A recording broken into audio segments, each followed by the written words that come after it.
Students, आज की class में आपका वेलकम है। और आज के क्लास में हम लोग चार आवेश से बने हुए निकाय में किस तरह से वैद्युत बल निकाला जाता है इसके बारे में स्टडी करेंगे। अगर चार आवेश से बना हुआ कोई निकाय है और उसमें से तीन आवेश के कारण किसी चौथे पर अगर बल लग रहा है तो उस बल को किस तरह से निकाला जाएगा। तो यहां पर आप बोर्ड पर देख सकते हैं कि चार आवेश से चार आवेश है। एक आवेश यहां पर है 4 कूलम, पहला यहां पर है 4 कूलम, दूसरा यहां पर है 4 कूलम, यहां पर भी 4 कूलम है और यहां पर 3 कूलम आवेश है। अब इसमें क्या करना है कि इन तीनों के कारण, यानी कि बिंदु ए पर जो आवेश है और बिंदु बी पर जो आवेश है और बिंदु सी पर जो आवेश है, इन तीनों के कारण बिंदु डी पर जो आवेश स्थित है उस पर बल निकालना है, कुल वैद्युत बल निकालना है। देख सकते हैं कि प्रश्न में लिखा हुआ है कि चित्र में स्थित 3 कूलम आवेश पर कुल वैद्युत बल निकालें।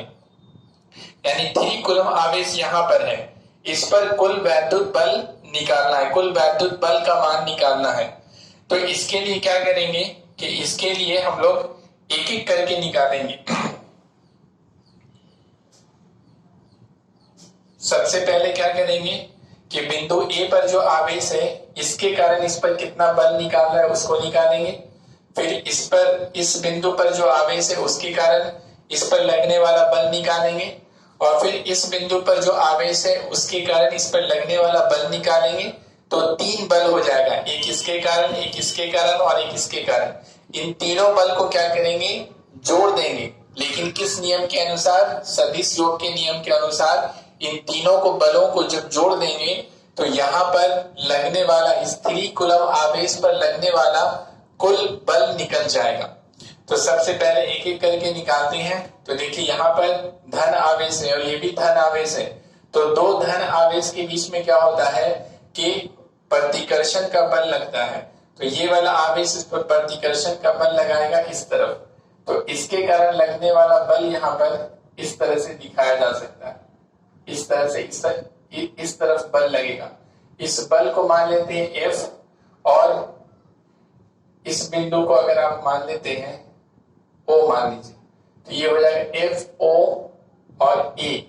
यानी O पर जो आवेश, बिंदु O पर जो आवेश स्थित है उस आवेश पर बिंदु A के कारण लगने वाला बल, बिंदु A पर जो आवेश है इसके कारण लगने वाला बल, O पर जो आवेश स्थित है उस पर बिंदु A पर जो आवेश स्थित है इसके कारण इस पर लगने वाला बल FOA। तो देखिए इसको निकालने के लिए लिखेंगे चूंकि FOA बराबर हो जाएगा K और Q1 इंटू मॉड Q2 बटा क्या हो जाएगा R²। ये हम लोग का सूत्र होता है। तो यहां से हम लोग लिख सकते हैं FOA इक्वल टू K, इसको मान लेंगे Q1, इसको मान लेंगे Q2। तो Q1 है 4 और Q2 कितना है 3 है, तो यहाँ हो जाएगा 4 और गुने क्या हो जाएगा 3 और बटा में इन दोनों के बीच का दूरी कितना है 2 है, तो यहां पर हो जाएगा 2 का स्क्वायर हो जाएगा। अब देखिए यहां पर लिखते हैं तो FOA इक्वल टू हो जाएगा K और यहां से निकालेंगे तो 4 बाहर निकलेगा, 3 भी बाहर निकलेगा, तो 4 गुने 3 और देखिए 2 का जब स्क्वायर करेंगे तो क्या हो जाएगा 4 हो जाएगा, तो 4 से 4 खत्म। तो FOA का मान आ जाएगा 3K। अभी K का मान नहीं रखते हैं, आखिर में K का मान रखेंगे। K का मान होता है, अगर वायु और निर्वात के लिए K का मान होता है 9 गुना 10 के पावर 9 न्यूटन पर कूलम स्क्वायर। तो यहां से अब हम लोग क्या निकालेंगे, अब निकालते हैं अब यहां से निकालते हैं B के कारण। तो देखिए B के कारण जो बल होगा तो B पर जो बिंदु है, B बिंदु है, इस पर जो आवेश स्थित है वो है 4 कूलम। तो 4 कूलम आवेश के कारण जो लगने वाला बल होगा यहाँ पर वो देखिए बल हमेशा, बल की दिशा क्या होती है, हमेशा दोनों आवेश को मिलाने वाली रेखा। तो देखिए इन दोनों आवेश को जब मिलाएंगे तो ये आपको बीच में ऐसे रेखा मिलेगा। देखिए ये आपको रेखा इस तरह से मिलेगा। तो इन दोनों, हाँ ये आपको रेखा मिल गया। तो देखिए इसी रेखा के अनुदिश बल होता है। बल की दिशा दोनों आवेश को मिलाने वाली रेखा के अनुदिश होता है। तो ये भी धन आवेश है और ये भी क्या है, धन आवेश है। तो दो धन आवेश के बीच में क्या लगता है, प्रतिकर्षण का बल रहेगा। तो ये वाला आवेश में प्रतिकर्षण का बल इस तरफ लगाएगा, यहां से इस तरफ लगाएगा। तो यहां से हम लोग इसको दिखाते हैं, ऐसे दिखाया जाएगा, यहां से इस तरह से ये वाला बल लगेगा, यहां से इस तरफ से। इसको यहां पर लिख देते हैं 3 कूलम। तो इस बल को लिखेंगे F, O बिंदु पर जो आवेश है उसके उस पर लग रहा है, किस बिंदु पर के कारण, B बिंदु पर। तो FOB। अब देखिए FOB निकालना है तो अब लिखेंगे अब चूंकि FOB निकालना है तो ये भी हो जाएगा K Q1 और गुने क्या होगा Q2 और बटा में क्या हो जाएगा, R स्क्वायर हो जाएगा। तो यहां से लिखेंगे FOB इक्वल टू हो जाएगा K और Q1 की जगह पे इसको मान लेंगे Q पहला आवेश और इसको मान लेंगे अब दूसरा आवेश। तो ये हो जाएगा 4 और ये हो जाएगा 3। तो यहां से लिखेंगे 4 और गुना क्या हो जाएगा 3। R का मान दोनों आवेश के बीच की दूरी, तो एक आवेश यहाँ पर है, दूसरा आवेश यहाँ पर है, इन दोनों के बीच की दूरी निकालना है। ये दूरी आपको दिया हुआ नहीं है, यहां से यहां तक दिया हुआ है 2 और यहां से यहां तक दिया हुआ है 2। तो देखिए ये जो त्रिभुज बन रहा है, तो ये जो त्रिभुज बन रहा है तो पाइथागोरस थ्योरम से हम लोग क्या लिख सकते हैं, इसको मानेंगे लंब और इसको मानेंगे आधार और इसको मानेंगे कर्ण। तो कर्ण का स्क्वायर बराबर होता है लंब का स्क्वायर प्लस आधार का स्क्वायर। ठीक है, कर्ण का स्क्वायर बराबर होता है, कर्ण का स्क्वायर बराबर होता है लंब का स्क्वायर और प्लस क्या होता है, आधार का स्क्वायर। तो वहां से कर्ण बराबर क्या हो जाएगा, इसको इस तरफ ले जाएंगे तो रूट अंडर लंब का स्क्वायर प्लस क्या हो जाएगा, आधार का स्क्वायर। तो यहाँ पे देखिए लंब, तो लंब कितना है, 2 है, तो 2 का स्क्वायर और प्लस 2 का स्क्वायर, आधार कितना है 2 है, तो ये 2 का स्क्वायर हो जाएगा। ठीक है, तो कर्ण, ये कर्ण निकल रहा है तो 2 का स्क्वायर क्या हो जाएगा, तो यहाँ पे लिखते हैं, देखिए यहाँ पे लिख देते हैं 2 का स्क्वायर क्या होगा 4 और प्लस और फिर 2 का स्क्वायर 4, इन दोनों को जोड़ेंगे तो 8 और 4 दूना 8 होता है। तो इसका क्या हो जाएगा 2 और रूट 2 हो जाएगा। यहाँ पे आप देख सकते हैं, देखिए ये हो गया 4 प्लस हो गया 4, 2 का स्क्वायर 4, 2 का स्क्वायर 4, तो ये हो जाएगा 4 4 8। इसी को हम लोग लिख सकते हैं 4 गुना 2, तो 2 का स्क्वायर 2 दूना 4 होता है, 2 का स्क्वायर उस स्क्वायर से रूट अंतर खत्म हो जाएगा। तो यहाँ पे 2 आ जाएगा और ये क्या हो जाएगा रूट 2 हो जाएगा। तो इस तरह से यहां से यहां तक की दूरी क्या होगा, 2 रूट 2 होगा। ये बात आपको बताना चाह रहे हैं कि यहां से यहां तक की दूरी क्या होगा, 2 रूट 2 होगा। इसको आप अलग से लिख लेंगे, अगर आपको समझ में नहीं आएगा तो अलग से कहीं पर नोट कर लेंगे किस तरह से उसका मान निकाला गया। तो कहने का मतलब ये है कि ये जो कर्ण है उसकी दूरी कितना होगा, 2 रूट 2 होगा। ठीक है, कर्ण की दूरी यानी कि यहां से यहां तक की दूरी हो जाएगा 2 रूट 2 हो जाएगा। ठीक है, ये दिया हुआ नहीं था, निकाला गया। तो r का मान रखेंगे 2 रूट 2 रखेंगे, इसका क्या करेंगे, स्क्वायर कर देंगे। ठीक है, तो अब देखिए यहां से इसके बाद हम लोग यहां जा रहे हैं तो FOB इक्वल टू हो जाएगा, FOB बराबर हो जाएगा K और 4 बाहर निकालेंगे, 3 को भी बाहर निकालेंगे तो 4 गुना 3 हो जाएगा और इसके बाद 2 का स्क्वायर करेंगे तो 4 और यहां से आ जाएगा 2, तो 4 गुना 2, 4 से 4 खत्म हो जाएगा। तो FOB, तो ये 3 को जब 2 से भागा देंगे तो एक ये इसको ऐसे ही छोड़ देते हैं, तो ये हो जाएगा 3/2 की हो जाएगा। ठीक है ना, ये हम लोग का मान FOB निकल गया, ये वाला फोर्स निकल गया। अब क्या करेंगे, इसके कारण निकालेंगे। तो ये वाला भी आवेश धन आवेश है, ये भी धन आवेश है, तो इसके कारण इस पे जो बल लगेगा वो इस तरफ लगेगा। तो यहां से इस तरफ करेंगे, इसको लिखेंगे एफ ओ पर लग रहा है किस बिंदु पर के आवेश के कारण, तो सी बिंदु पर के कारण, तो एफ ओ सी लिखेंगे। अब एफ ओ सी निकालेंगे,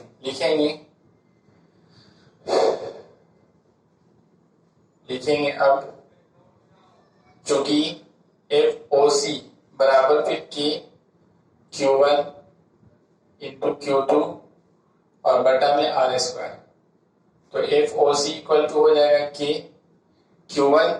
इस स्थिति में इसको मान लेंगे पहला आवेश, इसको मानेंगे दूसरा आवेश, तो पहला आवेश 4 और दूसरा आवेश हो जाएगा 3, तो लिखेंगे Q1 की जगह पे 4 और Q2 की जगह पे लिखेंगे 3 और बटा में आर, तो आर का मान, तो देखो इन दोनों के बीच की दूरी कितना है, 2 है। 1 मिनट लाइट कट गया।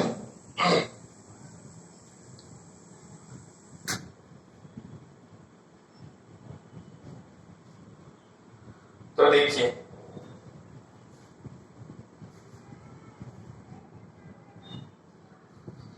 तो इस स्थिति में क्या होगा, आर का जो मान होगा वो 2 होगा, दोनों के बीच की दूरी क्या है, 2 है, तो 2 का आर का स्क्वायर होता है, तो 2 का स्क्वायर, तो यहां से F O C equal to हो जाएगा के, इसको बाहर निकालेंगे, मॉड से बाहर निकलेगा तो 4, मॉड से बाहर निकलेगा 3 और 2 का स्क्वायर क्या होता है 4, तो 4 से 4 खत्म, तो एफ ओ सी का मान आ गया 3 के। अब देखो तीनों बल निकल गया हमारा, एफ ओ ए निकल गया, एफ ओ बी निकल गया, एफ ओ सी निकल गया, नहीं इस आवेश पे 3 बल लग रहा है।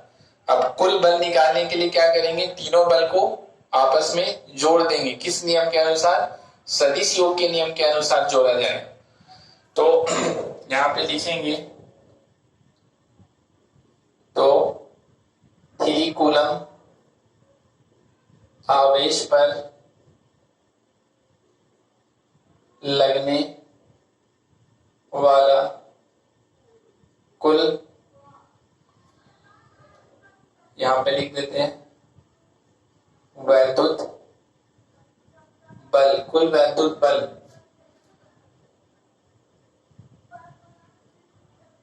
यहां के बाद यहां उतारना है, तो कुल वैद्युत बल, तो उसको लिखेंगे एफ से सूचित करेंगे, ठीक है। तो एफ बराबर हो जाएगा एफ ये वाला आवेश, ये वाला बल एफ ओ ए प्लस एफ ओ बी और प्लस हो जाएगा एफ ओ सी हो जाएगा, ओ बी प्लस ओ सी।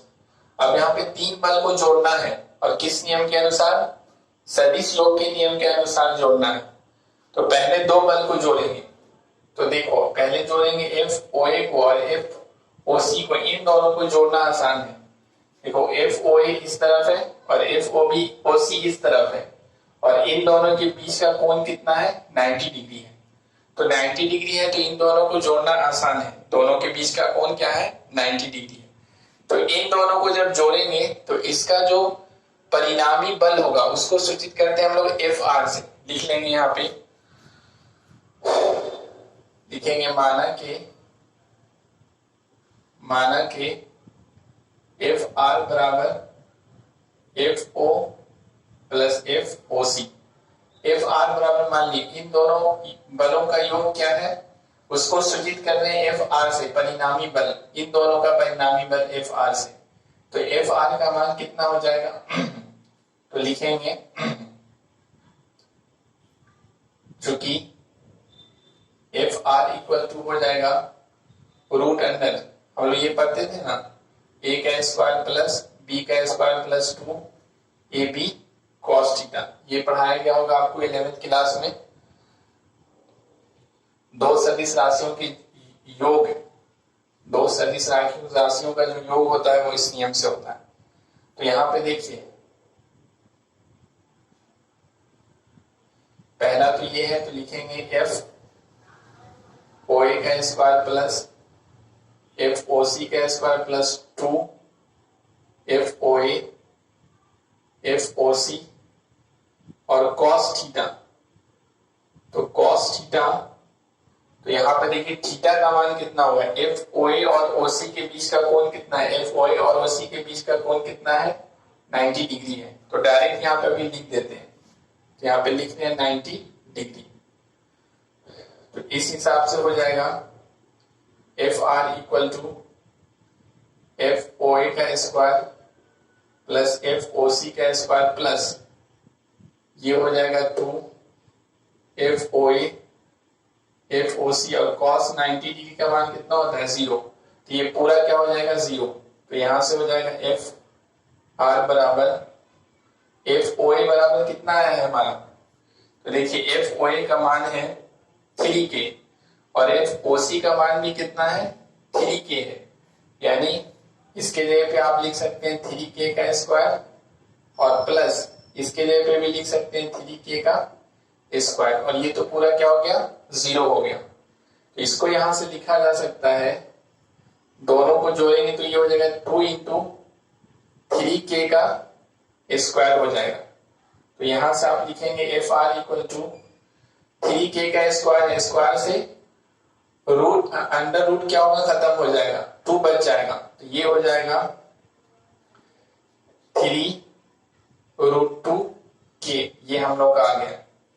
अब एफ आर का मान निकल गया, इन दोनों बलों का योग उसको हम लोग एफ आर से सूचित किए हैं, तो इन दोनों के जगह पे क्या लिख सकते हैं एफ आर लिख सकते हैं। तो लिखेंगे तो अब एफ बराबर कुल बल बराबर इन दोनों की जगह पे क्या लिखेंगे एफ आर, तो एफ आर प्लस ये क्या हो जाएगा एफ ओ भी हो जाएगा, ठीक है। तो अब देखिए एफ आर का अब दिशा देखते हैं किधर होगा, तो एफ आर का दिशा ये तो परिणाम निकल गया। अब दिशा के बारे में सोचेंगे तो देखिए एफ आर का इन दोनों का जो परिणामी बल होगा, तो ये वाला भी बल क्या है 3k है और ये वाला भी बल क्या है 3k है, तो दोनों बल आपस में बराबर है। अगर दोनों बल आपस में बराबर है तो इन दोनों का जो परिणामी बल होगा वो ठीक 45 डिग्री के कोण पर जाएगा, यानी इस दिशा में जाएगा। तो ये एफ आर का दिशा कहां पर होगा, इसी रेखा पर होगा।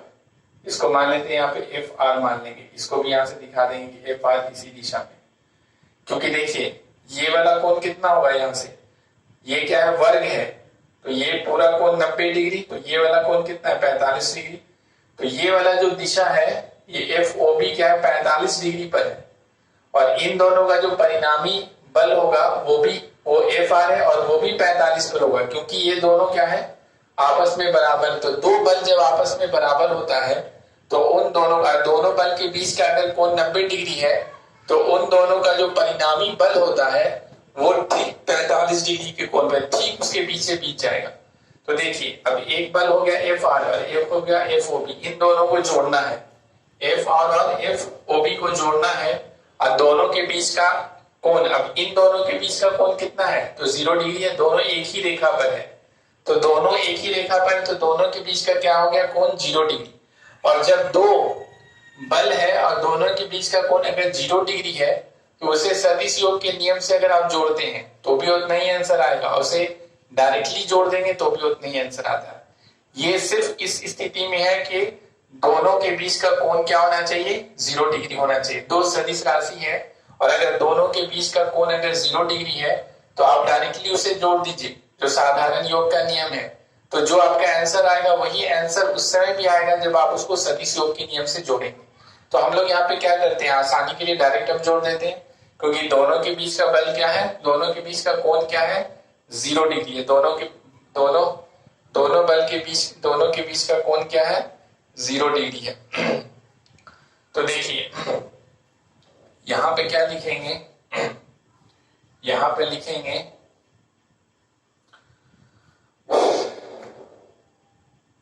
तो यहाँ पे लिखेंगे F equal to F R का मान कितना है 3√2k आया है, और एफ ओ बी का मान कितना है, तो एफ ओ बी का मान है आपको 3/2k है, तो ये हो गया 3/2k हो गया। तो यहां से हम लोग लिख सकते हैं 3 को बाहर निकालेंगे, ये हो जाएगा 2√2 होगा प्लस 1/2, और यहां से k को बाहर निकाल देंगे, यही हम लोग का क्या हो जाएगा आंसर हो जाएगा। इतना भी छोड़ सकते हैं आंसर में, और k का मान भी आप रख सकते हैं, समझे। तो इस तरह से ये हम लोग का आंसर आ गया। ठीक है, हाँ देखिए यहां पर क्या करेंगे, यहां पर वेक्टर का चिन्ह लगा देंगे, समझे, क्योंकि इसको किस नियम के अनुसार जोड़ रहे हैं, सदिश योग के नियम के अनुसार जोड़ रहे हैं, इसलिए यहां पर वेक्टर का, ताकि ये समझ में आए कि सदिश योग के नियम के अनुसार जोड़ा जा रहा है। और ये एफ आर हो गया, इसका जो है परिणाम निकालने का ये तरीका हो गया। फिर इसी तरीके से यहां पर भी आप लिखेंगे, इस तरह से दिखा देंगे, समझे, क्योंकि इसको दिखाने से ये पता चलेगा कि इन बलों को किस नियम के अनुसार जोड़ना है, सदिश योग के नियम के अनुसार जोड़ना है। तो उस हिसाब से हम लोग इसको बना सकते हैं। ये बल हो गया और इसमें परिमाण और दिशा दोनों है, और परिमाण निकालने के लिए ये हम लोग का सूत्र होता है, इस हिसाब से निकालनी है। और इसमें डायरेक्ट निकालनी है, क्योंकि ये क्या है, डायरेक्ट इसलिए निकालनी है क्योंकि ये जो बल है दोनों के बीच का, इन दोनों के बल के बीच का कोण क्या है, 0 डिग्री। अब देखिए ये तो इसका F जो बल है इसमें परिमाण भी और दिशा भी है, इसका मतलब है ये तो परिणाम निकल गया, परिमाण निकल गया इसका परिमाण। अब दिशा क्या होगा, तो देखिए एफ आर भी इसी तरफ लग रहा है और एफ ओ भी इसी तरफ लग रहा है, यानी कि इस बल पर जो कुल बल होगा वो इसी दिशा में होगा, क्योंकि ये दोनों बल की दिशा क्या इसी तरफ है, समझे। इस चीज को अगर ये कोई वस्तु मान ले तो उसको एक आदमी एफ आर बल लगा के खींच रहा है, दूसरा आदमी एफ ओ बी बल लगा के खींच रहा है, तो इसमें कुल बल किधर होगा, इधर ही होगा, यानी ये वस्तु इधर ही जाएगा। तो बल का दिशा क्या दिखेंगे बी से ओ की तरफ, समझे। तो लिख देंगे यहां पे, ब्रैकेट में लिख लेंगे, ब्रैकेट में लिख दिया जाएगा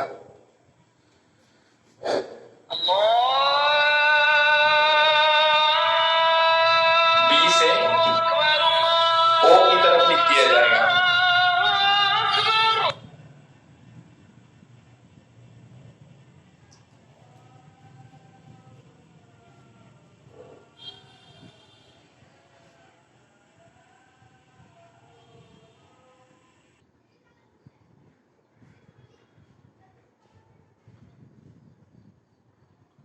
तो ये लिखा जाएगा बीओ रेखा की अनुदिश, लिखेंगे बीओ रेखा के अनुदिश होगा, ये हो गया हम लोग का फाइनल आंसर।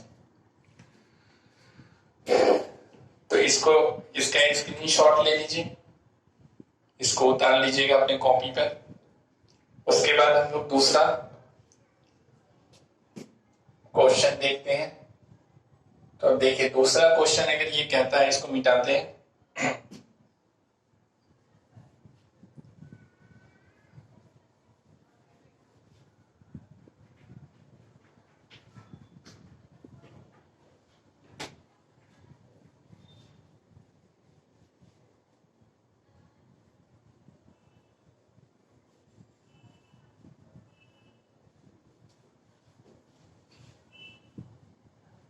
देखिए अगर दूसरा क्वेश्चन आपको ये कहता है, इसका यहां पर चित्र है,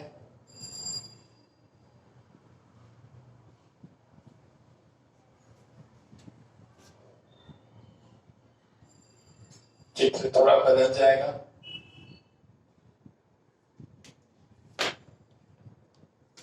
यहां पर आवेश 4 कूलम है और ये तो दोनों रेखा है, इन दोनों आवेश को मिलाने वाली और इन दोनों आवेश को मिलाने वाली। इस दोनों रेखा जहां पे कट करता है, यानी यहाँ पे जो बिंदु होगा केंद्र की तरफ, वहां पर एक आवेश रखा हुआ है आपको 3 कूलम, सपोज दैट वो बिंदु है। तो कह रहा है कि इस आवेश पर, यानी बिंदु ओ पर जो आवेश रखा हुआ है 3 कूलम का, इस पर आपको कुल बल निकालना है। चित्र में स्थित 3 कूलम आवेश पर कुल वैद्युत बल निकालें, और 3 कूलम आवेश कहां पर है, यहां पर है। तो इस बल को कैसे निकालेंगे, तो देखिए पहले बिंदु ए पर जो आवेश है उसके कारण बल निकालेंगे, फिर बिंदु बी पर जो आवेश है उसके कारण बल निकालेंगे, फिर बिंदु सी पर जो आवेश है उसके कारण बल निकालेंगे, और फिर बिंदु डी पर जो आवेश है इसको डी मानेंगे, फिर बिंदु डी पर जो आवेश है उसके कारण बल निकालेंगे।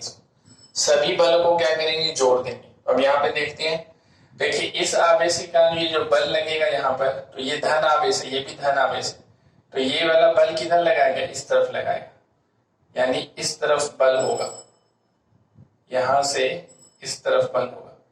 इसको लिखते हैं एफ ओ पर किसके कारण लग रहा है, बिंदु ए पर जो आवेश है उसके कारण, एफ ओ ए, ठीक है। बी पर जो आवेश है वो भी इस पे बल लगाएगा, ये धन आवेश है, ये भी धन आवेश, तो प्रतिकर्षण का बल इस तरफ लगेगा, तो यहां पर इस तरफ आवेश दिखाते हैं, सॉरी बल दिखाते हैं, तो ये हो जाएगा एफ ओ पर बी के कारण।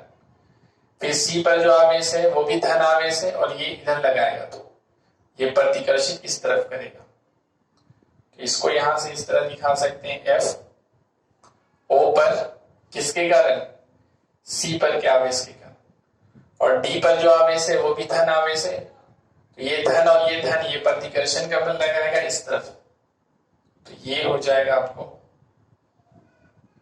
एफ ओ पर डी के कारण, ठीक है। ये तो समझ में आ गया होगा। अब देखिए होता क्या है कि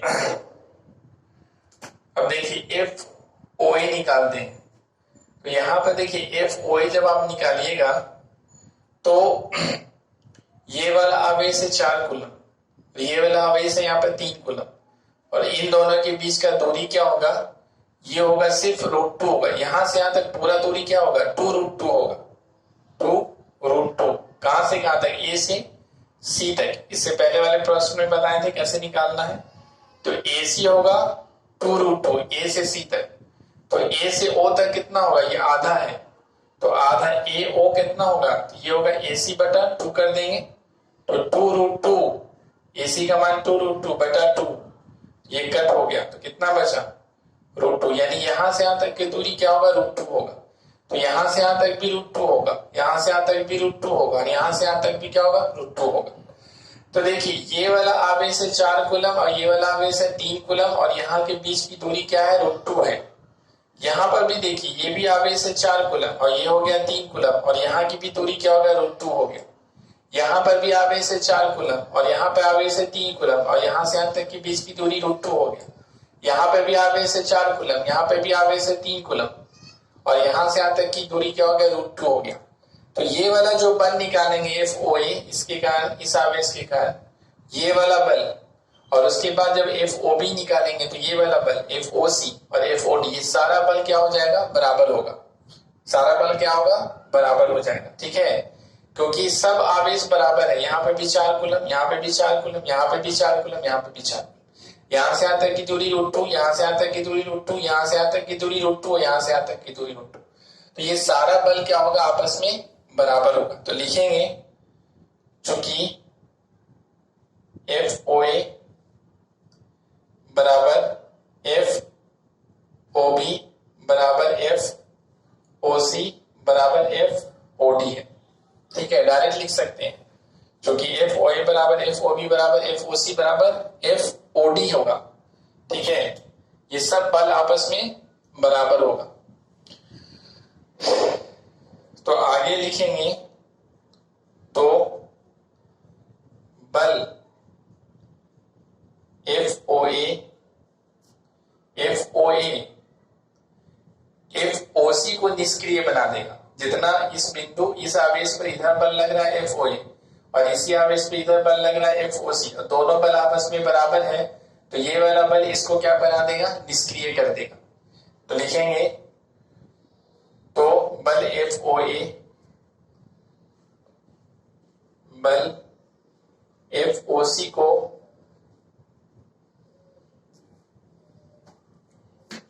एक मिनट,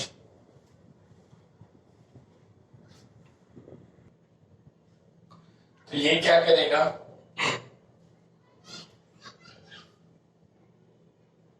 निरस्त कर देगा,